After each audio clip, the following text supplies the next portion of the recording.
পরম প্রেমময় যুগ পুরুষোত্তম শ্রী শ্রী ঠাকুর অনুকূল চন্দ্রের রাতুল রাঙা চরণে জানালাম আমার শতকোটি দণ্ডবত প্রণাম। আমার ভক্তপ্রাণ দাতা ভাই বোন মা সকলকে জানালাম জয় গুরু। আশা করব ঠাকুরের কৃপায় আপনারা সকলে ভালো আছেন, সুস্থ আছেন। আজকে ইষ্ট প্রসঙ্গে আলোচনার বিষয়বস্তু হল পরম দয়াল শ্রী শ্রী ঠাকুর আমাদের বাণীর মাধ্যমে বললেন, মাছ মাংস খাসনি আর পিঁয়াজ রসুন মাদক ছাড়, সদাচারে রত নয় পদে পদে তার ভয়। এই যে নানা বাণী ঠাকুর আমাদের দিলেন, এই সকল বাণীগুলো বাস্তবে পরিণত করলে অনেকভাবে অনেক ক্ষেত্রে আমরা উপকারী হতে পারি। এই যে ঠাকুর তার বাণীর মাধ্যমে আমাদের মাছ মাংস ডিম খেতে বারণ করলেন, তাহলে তো আমাদের শরীরে ভিটামিনের অভাব ঘটবে, এটা কিন্তু অনেকেই মনে করেন। আমাদের দেখতে খারাপ হয়ে যাবে, চোখের দৃষ্টি কমে যাবে, আমাদের আয়ু কমে যাবে ইত্যাদি অনেক রকমের সমস্যা হবে। এগুলো কিন্তু অনেকেরই ধারণা। এই প্রসঙ্গে পরম দয়াল শ্রী শ্রী ঠাকুর কি বললেন?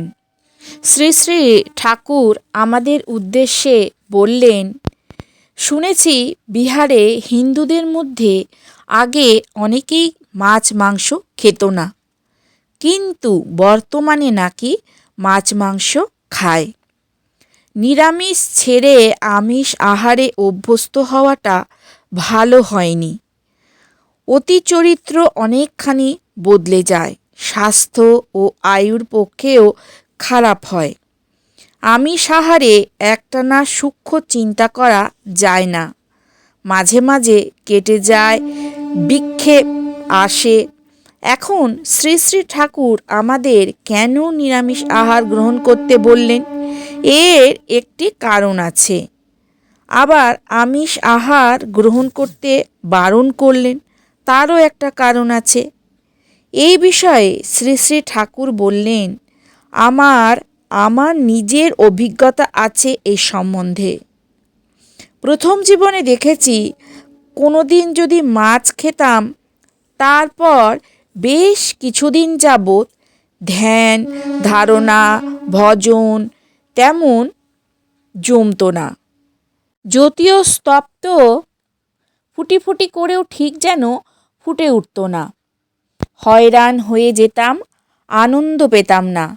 মাঝখানে যেন একটা কালো পর্দা পড়ে যেত। তার মানে মাছ খাওয়ার ফলে স্নায়ু ও কোষগুলি স্থূল হয়ে যেত।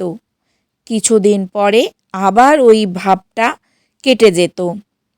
অর্থাৎ পরীক্ষা হিসাবে তখন হয়তো আবার একদিন মাছ খেয়ে দেখেছি, তখনও আবার ওই সব অসুবিধা দেখা দিত।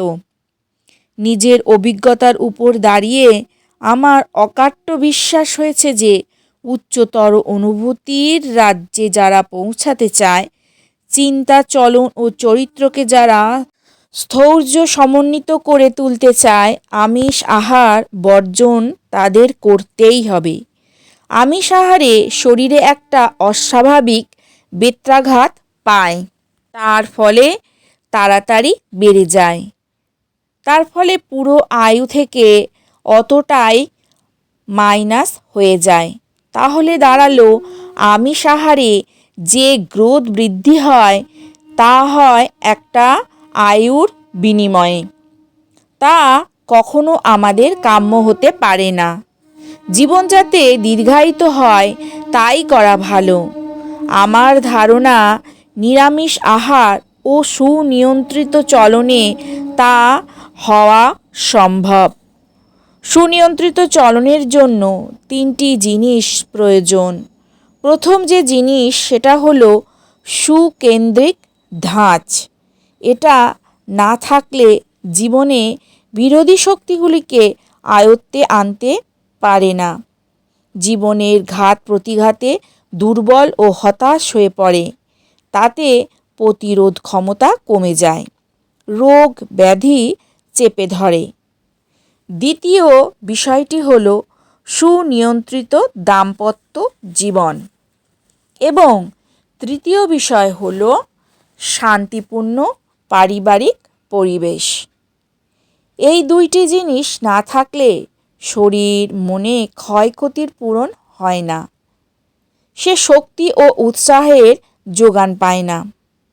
পরম দয়াল শ্রী শ্রী ঠাকুর মাছ মাংস খাওয়াতে নিষেধের কারণ বিশ্লেষণ করে আমাদের বললেন, শ্রী শ্রী ঠাকুর পরীক্ষা করার জন্য কিন্তু মাছ খেয়েছিলেন। মাছ খাওয়ার ফলে পরম দয়াল শ্রী শ্রী ঠাকুরের যে সূক্ষ্ম ধারণাগুলো ফুটবো করেও কিন্তু ফুটে ওঠেনি বা ফুটে উঠছিল না। এছাড়াও আমাদের আয়ুও কমতে থাকে। অনেকে যে মনে করেন নিরামিষ আহার গ্রহণ করলে শরীরে ভিটামিনের অভাব ঘটবে, তার উত্তরে ঠাকুর আমাদের কিছু নিরামিষ আহার গ্রহণ করার কথা বলেছেন, যেটা গ্রহণ করলে আমাদের শরীরে আর কোনো ভিটামিনের অভাব হবে না। তাহলে চলুন জেনে নেওয়া যাক ঠাকুর আমাদের কি কি খেতে বললেন। তিনি আমাদের সুসিদ্ধ ডাল খেতে বললেন, বিভিন্ন ধরনের সবজি খেতে বললেন। শ্রী শ্রী বরদা কিছু কাঁচা সবজি চিবিয়ে খেতে বললেন। বিভিন্ন ধরনের ফল খেতে বললেন। কাঠবাদামে প্রচুর পরিমাণে পুষ্টি আছে, এটা আমরা কিন্তু খেতে পারি। ঠাকুর আমাদের তিল বাটা খেতে বললেন। এছাড়া আরও অনেক ধরনের নিরামিষ আহার আছে, যেগুলো কিন্তু আমরা সহজেই গ্রহণ করতে পারি। আমাদের প্রত্যেকেরই উচিত পরম দয়াল শ্রী শ্রী ঠাকুরের প্রত্যেকটি কথা শুনে চলা, কারণ আমরা আমাদের নিত্যদিনের যে খাদ্য তালিকা তাতে অসচেতন হয়ে পড়ছি, যার কারণে আমাদের শরীর বিভিন্ন রোগ এসে বাসা বাঁধছে।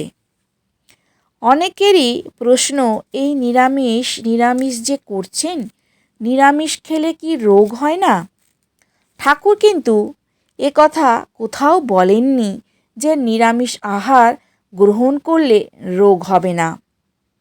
আমরা অনেকেই এমন আছি যে মাছ মাংস খাচ্ছি না, তা বলে কি নিরামিষ খাবারে একটু তেল মশলা দেব না, না খাবো না? এই অতিরিক্ত তেল মশলা খাবার কারণে কিন্তু আমাদের শরীরে নানা রকম রোগ বাসা বাঁধে।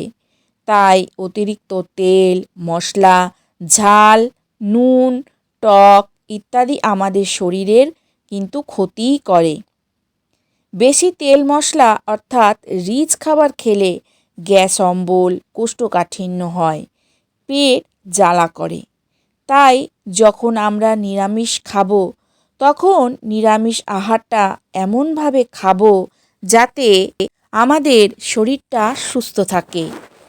তাই লোভে বশবর্তী হয়ে আমরা যে বিভিন্ন ধরনের খাদ্য গ্রহণ করছি এবং বলছি নিরামিষ খাবার খেলে রোগ হয়, এই কথাটি কিন্তু ভুল কথা। নিরামিষ খাবার খেলেও সেই খাবারটা যেন পুষ্টিকর হয়, খাদ্যের মান বজায় রেখে খাবার খেতে হবে, তবেই কিন্তু আমাদের শরীর ভালো থাকবে, দীর্ঘদিন পর্যন্ত নিরোগ অবস্থায় থাকবে। তাই আমাদের শরীরকে ভালো রাখতে গেলে আমাদেরকে পুষ্টিকর নিরামিষ আহার কিন্তু গ্রহণ করতে হবে। অতিরিক্ত তেল মশলা ছাড়া পুষ্টিকর খাদ্য কিন্তু নিরামিষ খাদ্য আমাদেরকে কিন্তু গ্রহণ করতে হবে। না হলে আমাদের শরীর কিন্তু আমরা সুস্থ রাখতে পারবো না, আর দীর্ঘদিনও কিন্তু আমরা নিরোগ থাকতে পারবো না। আমাদের নানা রকমের সমস্যা দেখা দেবে, পেটের সমস্যা, শারীরিক সমস্যা, সুগার, প্রেশার, এখন যেগুলো বর্তমানে খুব বেশি করে দেখা দিচ্ছে। তাহলে আজকের ভিডিওটা এইটুকুই। আজকের ভিডিওটা যদি আপনাদের ভালো লাগে তাহলে অতি অবশ্যই একটা করে লাইক করবেন, কমেন্ট করবেন, আর বেশি বেশি করে শেয়ার করবেন, যাতে আমাদের ঠাকুরের কথা চারিদিকে ছড়িয়ে পড়ে। আর যারা এখনও পর্যন্ত আমার পরিবারের সদস্য হয়ে ওঠেননি তারা প্লিজ আমার চ্যানেলটাকে সাবস্ক্রাইব করে আমার পরিবারের সদস্য হয়ে উঠুন। আজকে চলি, কালকে আবারও একটি নতুন তথ্য নিয়ে হাজির হব। সবাই ভালো থাকুন, সুস্থ থাকুন, সাবধানে থাকুন, আনন্দে থাকুন। ঠাকুরের কাছে এই প্রার্থনা করি, ঠাকুর সদা সর্বদাই আপনাদেরকে ভালো রাখুক, সুস্থ রাখুক। জয় গুরু, বন্দে পুরুষোত্তমম।